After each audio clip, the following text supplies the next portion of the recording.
Hello दोस्तों, ये है भारतीय संविधान एवं राज्य व्यवस्था की महेश कुमार बर्णवाल की बुक। पिछले मैं परीक्षा वाणी की बुक का रिव्यू कर चुका हूँ जो कि पॉलिटी की ही बुक है। वैसे तो वनडे एग्जाम की तैयारी करने वालों के पास बहुत ज़्यादा बुक के ऑप्शंस होते नहीं हैं, लेकिन अगर आप तैयार करना चाहते हैं भारतीय संविधान एवं राज्य व्यवस्था को तो कई सारी बुकें हैं जो मेरी नज़र में ठीक ठाक हैं। वैसे तो बहुत सारी मार्केट में बुक आती हैं, लेकिन अगर आपको कोई ऐसी बुक चाहिए जो कि एक फुल तैयारी करवा दें आपकी वनडे एग्जाम के लिए और एक अच्छी हो, डिसेंट सी बुक हो, तो मेरे हिसाब से मेरी नज़र में दो ही बुक हैं। वो है परीक्षा वाणी की और दूसरी है महेश कुमार बर्णवाल की। दृष्टि पब्लिकेशन की भी बुक ठीक ठाक आती है, लेकिन मैं उस बुक के बारे में अभी बात नहीं करूंगा। इस बुक के बारे में हम डिटेल से बात करेंगे, इसके प्राइस के बारे में और ये बुक बाकी बुक से कैसे डिफरेंस है और क्या इसमें खासियत है और क्या ये आपके लिए बेटर हो सकती है। इन सारी चीज़ों की जानकारी आपको इस वीडियो में मिल जाएगी। मैं इस वीडियो में इस बुक के बारे में ये भी बताऊंगा कि क्या ये वनडे एग्जाम के लिए ही सही है या सिविल एग्जाम वालों के लिए भी सही रहेगी, ये उसे ले सकते हैं। वैसे तो सिविल एग्जाम वालों के लिए एम लक्ष्मीकांत या डी वासु जैसी बुकें आती हैं, फिर भी अगर आप इसके बारे में भी सोच रहे हैं एक बार, तो इसके बारे में भी आपको जानकारी मिलनी चाहिए। जैसा कि इस बुक में लिखा हुआ है कि संघ लोक सेवा आयोग एवं राज्य स्तरीय विभिन्न परीक्षाओं के लिए उपयोगी, तो क्या ये सिविल सेवा एग्जाम्स के लिए उपयोगी हो सकती है, कितनी इंपॉर्टेंट हो सकती है, उन सारी चीज़ों पर भी चर्चा कर लेंगे इस वीडियो में। तो चलिए कि जैसा कि हम शुरुआत करते हैं इसके प्राइस से, तो प्राइस से शुरुआत कर लेते हैं। तो इसका जो प्रिंटेड प्राइस है वो 399 है, यानी 399 रुपये 400 के अप्रॉक्स है। अब डिस्काउंट काट के ये आपको हो सकता है 300 के आसपास मिल जाए, 300 सवा 300 के आसपास मिल जाए, या कहीं 300 से नीचे भी मिल सकती है। पर मेरा मानना है कि अगर आप राउंड फिगर पर मान के चलें तो ये आपको 300 के आसपास मिल जाएगी। वैसे तो इस बुक का एम लक्ष्मीकांत से कोई कंपैरिजन नहीं है। अगर मैं कंपैरिजन करूंगा भी इस बुक का तो थोड़ा बहुत दृष्टि पब्लिकेशन से या परीक्षा वाणी की बुक से करूंगा, तो उस चीज़ पर आप आइडिया लगा सकते हैं कि वो ये बुक उन बुक से कैसे अलग है। ये बुक का न्यू एडिशन है, यानी 2020 का एडिशन। तो अगर अभी तक आपने बुक नहीं ली है तो आप इस बुक को लेने के बारे में सोच सकते हैं, क्योंकि न्यू एडिशन आ चुका है। अगर आप इंतजार कर रहे हैं कि 2021 का एडिशन आए तो आप कुछ दिन और वेट कर सकते हैं। बात करें इसके कंटेंट के बारे में, इसमें क्या क्या कंटेंट दिया गया है, तो जो भी इसकी विषय सूची है वो बहुत ही ज़्यादा स्पेसिफाइड है और बहुत ही ज़्यादा सही तरीके से अरेंज की गई है और चीज़ों को बहुत अच्छे से दिया गया है। ये बुक के बारे में इतना कह सकता हूँ कि हाँ, ये बुक मुझे काफ़ी ज़्यादा पसंद आई। उसकी कई सारी चीज़ें हैं, हालांकि कुछ कमियाँ भी मुझे इस बुक में नज़र आई, उनके बारे में भी ज़रूर बताता चलूँगा। कि पहला इसमें भारत का संवैधानिक विकास है, तो वो तो एक अलग चैप्टर हो जाता है। फिर इसके बाद भारतीय संविधान की विशेषताएँ हैं, उद्देशिका है, उसके बाद संघ एवं उसका राज क्षेत्र है। तो इस तरह से चीज़ों को अरेंज किया गया है। हालांकि ये पैटर्न सभी बुक्स में फॉलो होता है, ऐसा कुछ नया नहीं है कि इस बुक में ही ये चीज़ें फॉलो की गई हैं और इसमें कुछ नए तरीके से दिया गया है। वो कंटेंट को प्रस्तुत अलग तरीके से किया गया है, वो बात अलग है। लेकिन जहाँ रही बात अरेंजमेंट की, विषय सूची की और इसके पाठ्यक्रम की, वो वही सीक्वेंस है जो बाकी बुक्स में रहता है। मैं कोशिश करूंगा कि इसकी विषय सूची की जो स्क्रीनशॉट है वो स्क्रीन पर लगा सकूं, ताकि आप उसको पॉज करके पढ़ सकें और आपको चीज़ें सही समझ में आ जाएं। मैंने इसको न्यू एडिशन इसलिए कहा क्योंकि जम्मू एवं कश्मीर का राज्य का जो पुनर्गठन हुआ है, जो धारा 370 हटी है, उसको भी इसमें दिया गया है। पर मेरा मानना ये है कि अगर आपके पास ऑलरेडी ये बुक है या कोई पॉलिटी की कोई बुक है या जैसे परीक्षा वाणी की कोई बुक है या एम लक्ष्मीकांत वगैरह है, तो आपको सिर्फ एक टॉपिक के लिए नई बुक खरीदने की कोई जरूरत नहीं है। उस टॉपिक को आप अलग से भी कवर कर सकते हैं। पहला चैप्टर इसमें भारत का संवैधानिक विकास, और यहाँ से स्टार्ट होता है। इसकी जो सबसे मुझे अच्छी बात लगती है बर्णवाल सर की बुक्स के बारे में, जो इनकी यूएसपी होती है वो ये कि इनमें फ्लो चार्ट बहुत अच्छे से दिए रहते हैं। बहुत अच्छे तरीके से चीज़ों को अरेंज किया होता है, स्पेसिफाइड किया होता है, ताकि आपको समझने में जितना हो सके उतना आसानी हो जाए।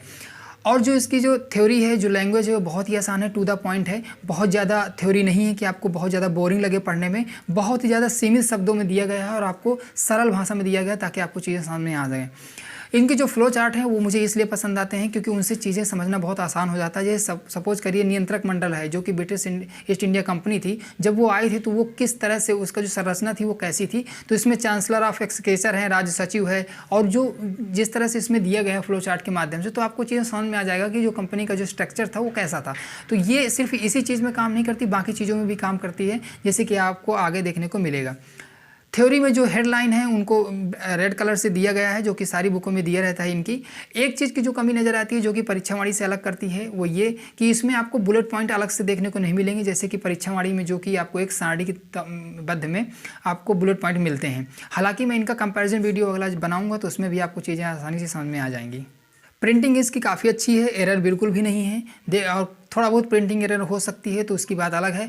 और रही बात, चीज़ों को बहुत ज़्यादा क्लियर तरीके से दिया गया है। ऐसा नहीं है कि आपको बहुत ज़्यादा चीज़ें कंसाइज समझ में आए, पढ़ने में आपको थोड़ा सा अनकंफर्टेबल लगे, ऐसा नहीं है। बिल्कुल स्पेस पूरी तरह से दिया गया है, तो ये काफ़ी अच्छी चीज़ें हो सकती हैं।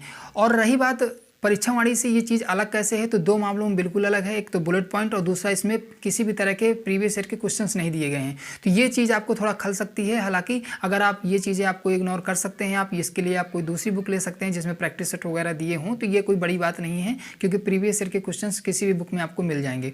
तो ये दो चीज़ें अलग हैं कि जो इसमें प्रीवियस ईयर के क्वेश्चन नहीं हैं और आपको इसमें बुलेट पॉइंट देखने को नहीं मिलेंगे। हालांकि थ्योरी में ही बुलेट पॉइंट को हेडलाइट कर दिया गया है, तो ये चीज़ें अगर आपको कंफर्टेबल लगती हैं तो ठीक है।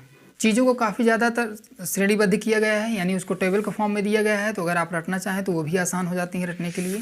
तो ये चीज़ें भी काफ़ी अच्छी हैं क्योंकि काफ़ी ज़्यादा इसमें आपको टेबल दी गई हैं।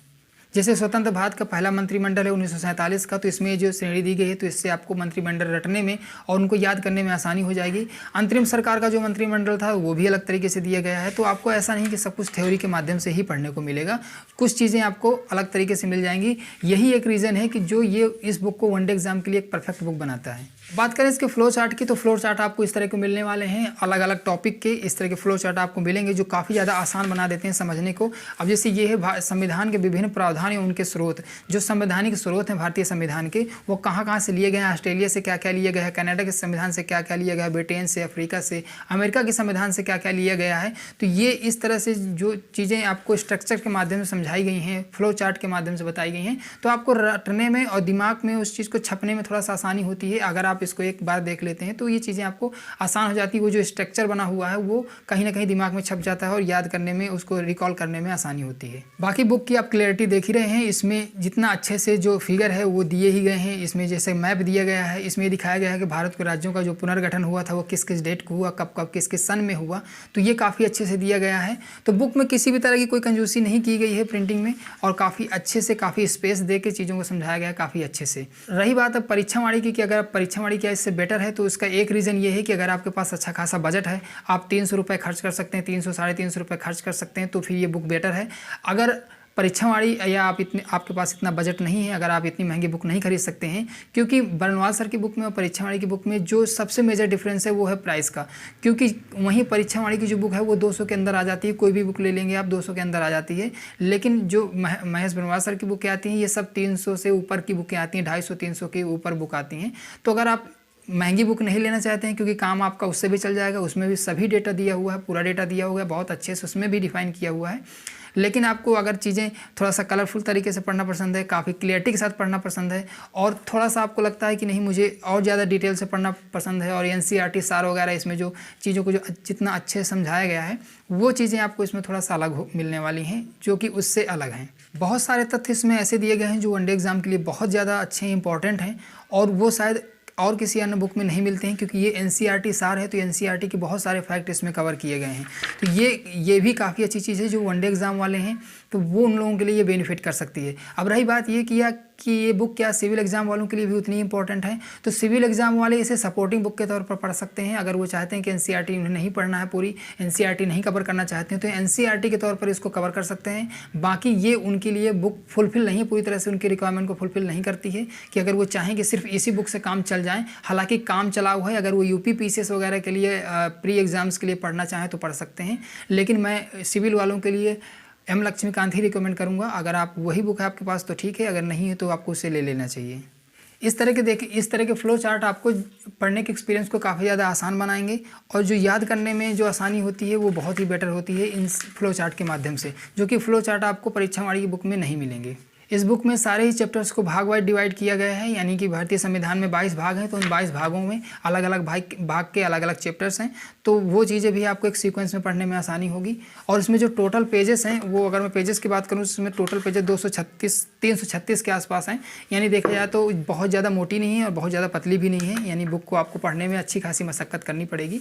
बाकी इस बुक में मुझे कोई एरर समझ में नहीं आया, बहुत ही क्लीन एंड नीट बुक है। इसमें आपको प्रिंटिंग एरर भी बहुत ज़्यादा समझ में नहीं आएगा, अगर कहीं इक्का दुक्का हो तो उसको मैं कह नहीं सकता। बाकी ये बुक काफ़ी ज़्यादा बेटर है। अगर आपके पास बजट अच्छा है तो फिर आप इसको ले सकते हैं, परीक्षावाणी लेने की ज़रूरत नहीं है। लेकिन अगर आपके पास ऑलरेडी परीक्षावाणी है तो फिर इसे लेने की ज़रूरत बिल्कुल भी नहीं है।